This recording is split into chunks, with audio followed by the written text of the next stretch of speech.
Hello बच्चों, let's see this question. This question says the magnitude of the difference between the individual measurement and true value of the quantity is called.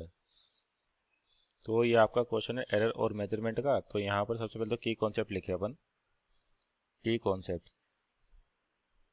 तो यहाँ पे आपके true value और individual value के बारे में पूछ रखा है, यानी कि टाइप्स ऑफ एरर है, उस पर डिपेंडेंट क्वेश्चन है आपके पास, टाइप्स ऑफ एरर।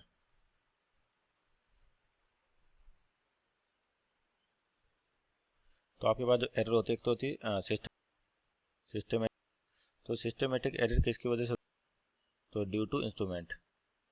तो इसको तो क्या कर सकते हैं अपन, 100% रिजोल्व कर सकते हैं। इंस्ट्रूमेंट क्या होगा, अगर इंस्ट्रूमेंट को कैलिब्रेट करें तो इस एरर को खत्म किया जा सकता है। लेकिन दूसरी जो एरर होती है ये होती है रैंडम एरर, यानी कि ये ड्यूरिंग एक्सपेरिमेंट आपके पास सराउंडिंग के कारण आ सकती है, ह्यूमन ऑब्जर्वेशन के कारण आ सकती है, ये एरर जनरेट हो जाती है। तो इस एरर का पता नहीं लगता अपने पास कि एक्सपेरिमेंट करते टाइम एरर जनरेट हुई नहीं हुई।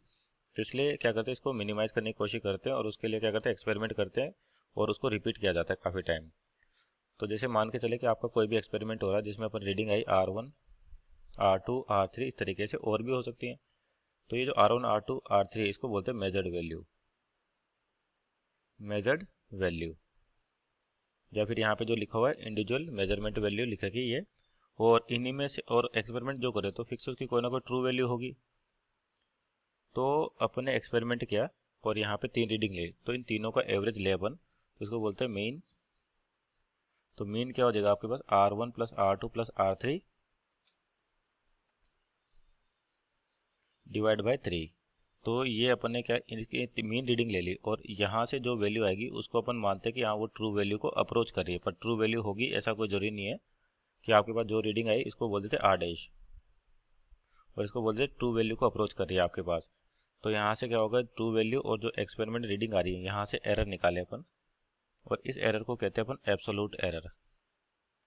एब्सोल्यूट एरर, तो एब्सोल्यूट एरर क्या होता है, अगर डेल्टा R1 मान लेते लिख दिया अपन ने, तो ये होगी जो R डैश आया इसमें से जो रीडिंग या एक्सपेरिमेंट अपन ने किया उसकी रीडिंग माइनस करें, और मोड ये आपके पास हमेशा पॉजिटिव होगी, क्योंकि जो हो सकता है कि मेजर्ड वैल्यू ट्रू वैल्यू से ज़्यादा हो या कम हो। तो अपने को ये बताना केवल एरर कितनी आ रही है, ये नहीं बताना प्लस माइनस में कि आपके पास नेगेटिव एरर है पॉजिटिव एरर है। केवल अपने को रीडिंग का डेविएशन बताना कहाँ से, ट्रू वैल्यू से। तो ये जो वैल्यू होगी आपके पास, यानी कि दे रखा है कि difference between individual measurement and true value, इसको कहते हैं अपन absolute error. That is option number A is our right answer. Hope you understood well, best of luck.